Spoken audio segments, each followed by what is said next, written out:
Hello students, welcome to my channel. मैं आपको करा रही हूँ क्लास 7 साइंस का chapter number 13 motion and time. तो इसका फर्स्ट पार्ट हो चुका है जिसमें हमने एग्जांपल्स दे रखे थे, उनमें मोशन को डिवाइड किया था कि कौन सी टाइप की मोशन है। और हमने क्या किया था इसके अंदर, स्पीड की डेफिनेशन की थी कि distance covered by an object in a unit time is known as speed of the object. स्पीड निकालने का फार्मूला है हमारे पास, टोटल डिस्टेंस कवर्ड को हम जितना भी टाइम लगा है उसको डिस्टेंस को कवर करने में उससे डिवाइड कर देंगे तो हमारी स्पीड आ जाएगी। और स्पीड टू टाइप्स की होती है, यूनिफॉर्म और नॉन यूनिफॉर्म। यूनिफॉर्म मोशन के अंदर जो स्पीड होती है वो कांस्टेंट होती है। नॉन यूनिफॉर्म, वर्ड से ही लग रहा है कि नॉन यूनिफॉर्म, यहाँ पे यूनिफॉर्म नहीं है, यहाँ पे स्पीड कांस्टेंट नहीं है, स्पीड बार बार चेंज होती रहती है। अब हमारा अगला टॉपिक है measurement of time. If you didn't have a clock, how would you decide what time of the day it is. अगर आपके पास क्लॉक नहीं है तो आपको कैसे पता चलेगा कि क्या टाइम हुआ है। Have you ever wondered how elders could tell the approximate time of the day by just looking at the shadows. तो क्या आपको हैरानी नहीं होगी जब आपको पता चलेगा कि जो हमारे बड़े बुज़ुर्ग थे वो केवल शेडोज़ को देख के, परछाई को देख के ही अंदाज़ा लगा लेते थे कि अब टाइम क्या हुआ है। अप्रॉक्सीमेट टाइम का बता सकते थे वे। How do we measure time interval of a month a year. हम कैसे मेज़र करते हैं कि एक महीने के अंदर कितना टाइम इंटरवल होता है और एक साल के अंदर कितना टाइम होता है। Our ancestors noticed that many events in the nature repeat themselves after definite intervals of time। तो हमारे एंसेस्टर्स ने नोटिस किया कि प्रकृति के अंदर कुछ इवेंट्स ऐसी होती हैं जो रिपीट होती रहती हैं एक डेफिनेट टाइम के बाद। For example,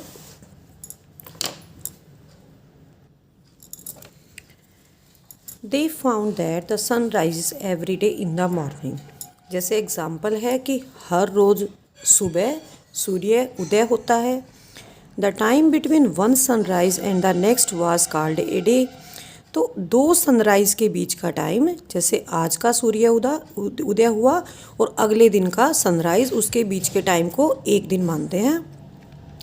similarly a month was measured from one new moon to the next. इसी तरह से एक महीने का टाइम कितना माना गया, एक नए मून से लेकर, नए मून का मतलब यहाँ पे है जब कंप्लीट मून दिखाई देता है उसके बाद जितने दिन के बाद एक नया मून, कंप्लीट मून दिखाई देगा, उसको हमने एक महीना माना है, मतलब माना था। पहले की बात बता रहे हैं ये। A year was fixed at the time taken by the earth to complete one revolution of the earth. तो ये हो गया हमारा दिन का, उसके बाद मंथ का और उसके बाद ईयर का टाइम है। तो जितना टाइम अर्थ सन के चारों तरफ एक रेवोल्यूशन कंप्लीट करने में लेती है उसको एक साल का टाइम माना गया था। Often we need to measure intervals of time which are much shorter than a day. लेकिन हमें ऐसे टाइम इंटरवल्स को मेज़र करने की नीड होती है जो एक डे से छोटे होते हैं, एक दिन से छोटे होते हैं। Clocks and watches are perhaps the most common time measuring devices. तो जो क्लॉक्स हैं और वॉचेज़ हैं, घड़ियां हैं, ये बहुत ही कॉमन है जिनसे हम टाइम को मेज़र कर सकते हैं। Have you ever wondered how clocks and watches measure time. तो क्या आप जानते हैं कि क्लॉक और जो वॉचेज़ होती हैं कैसे टाइम को मेज़र करती हैं। The working of the clocks is rather complex. जो क्लॉक्स की वर्किंग है बहुत ही कॉम्प्लेक्स है ये, but all of them make use of some periodic motion. लेकिन सभी के अंदर पीरियोडिक मोशन का यूज़ होता है। One of the most well known periodic motion is that of A simple pendulum. और सबसे ज़्यादा फेमस पीरियोडिक मोशन किसकी होती है, सिंपल पेंडुलम की। तो हमें कुछ क्लॉक्स दिखा रखे हैं, सम कॉमन क्लॉक्स। ये वॉल क्लॉक है, ये टेबल क्लॉक है और ये डिजिटल क्लॉक है, क्योंकि इसके ऊपर डिजिट्स लिखी हुई हैं तो इसको डिजिटल क्लॉक ही बोलते हैं।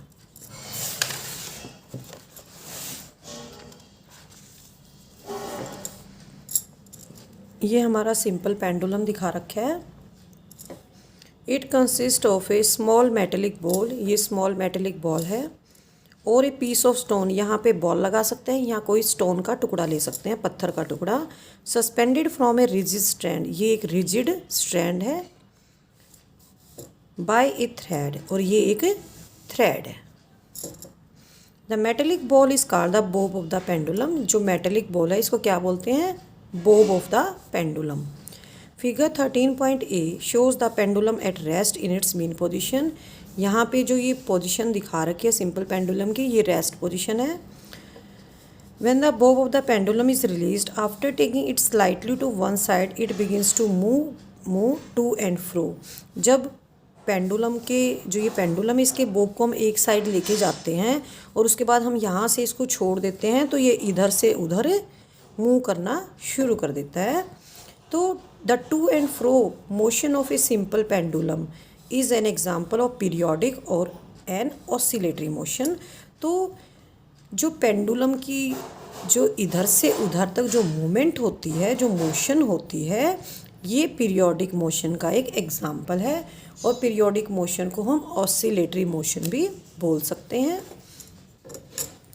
The pendulum is said to have completed one oscillation when its bob starting from its mean position O moves to A।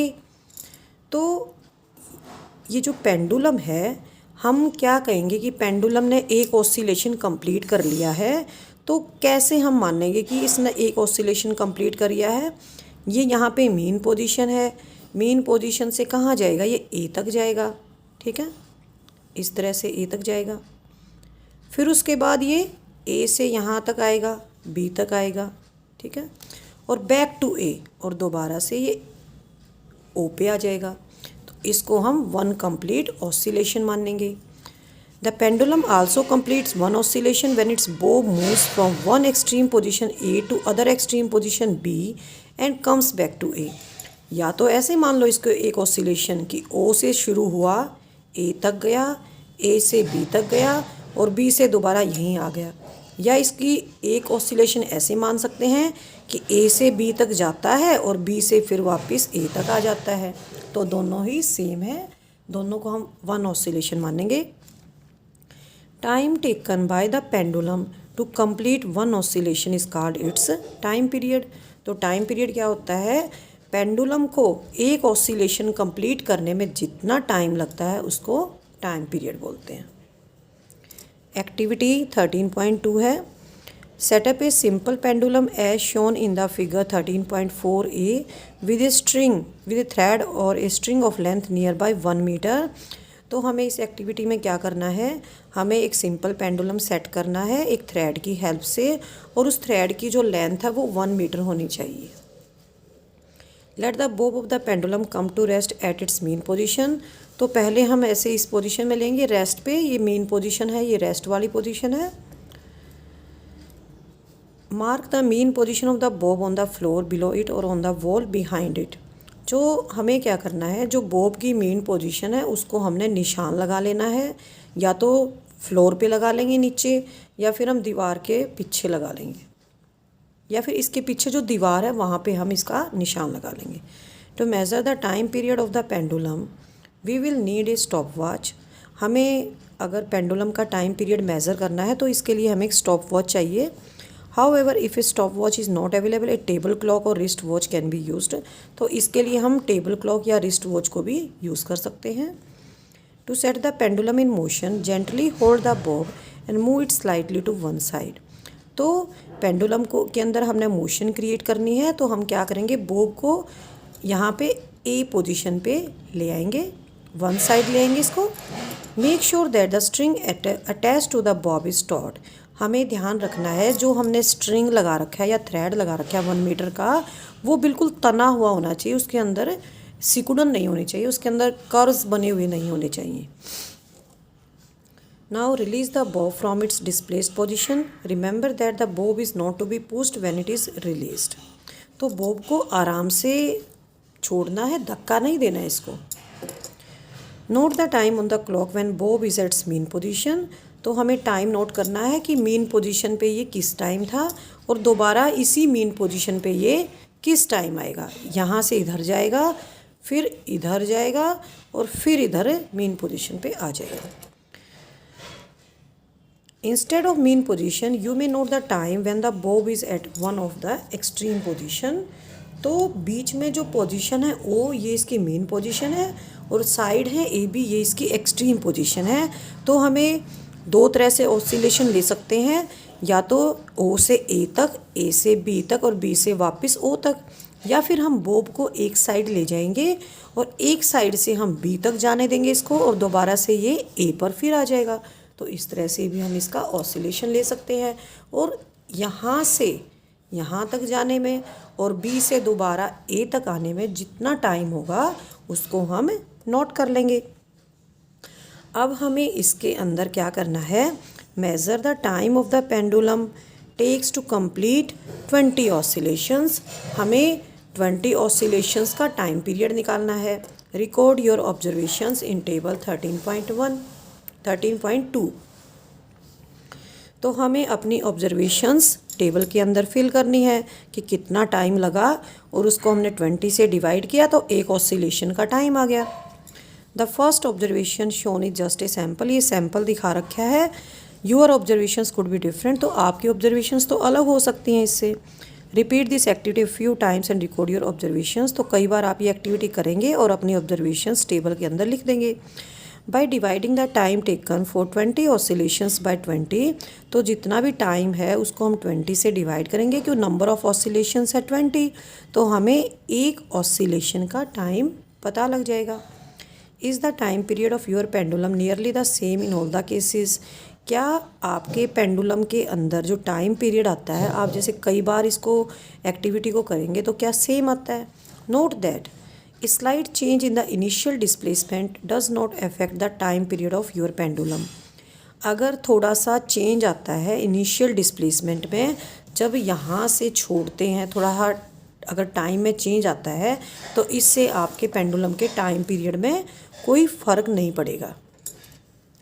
Nowadays, most clocks or watches have an electric circuit with one or more cells।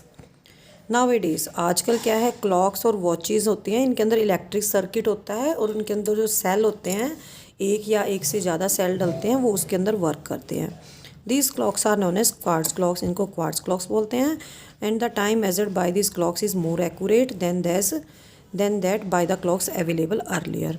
और इनकी जो accuracy होती है वो ज़्यादा होती है किसके कंपैरिजन में, जो पहले यूज़ होती थी उनके कंपैरिजन में इनकी एक्यूरेसी ज़्यादा होती है। तो एक ही स्टोरी है। There is an interesting story about the discovery that the time period of a given pendulum is constant.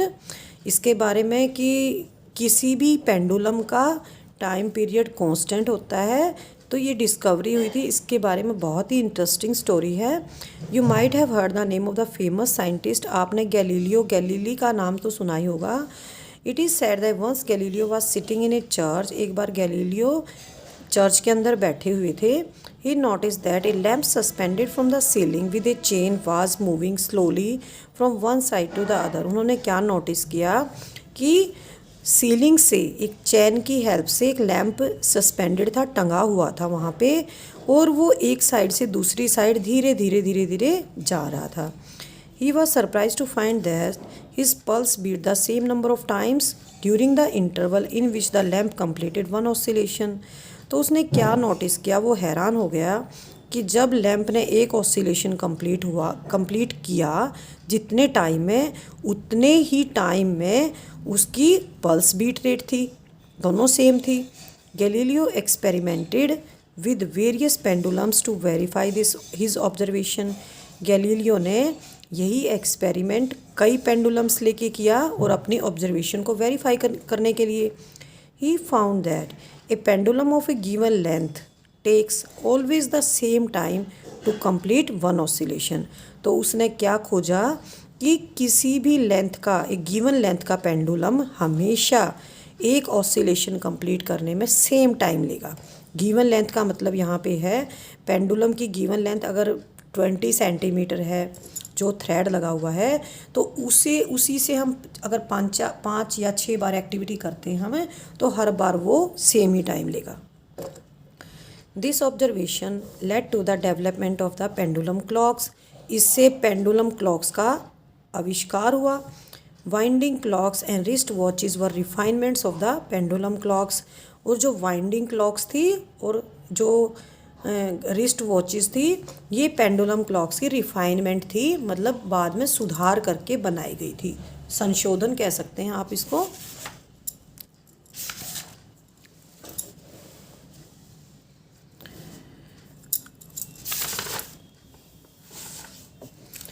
तो नेक्स्ट है हमारा topic units of time and speed, कि टाइम और स्पीड की क्या क्या यूनिट्स हैं। तो इसको मैं आपको नेक्स्ट वीडियो में कराऊंगी। ठीक है, बाय बाय बच्चों, हैव ए नाइस डे।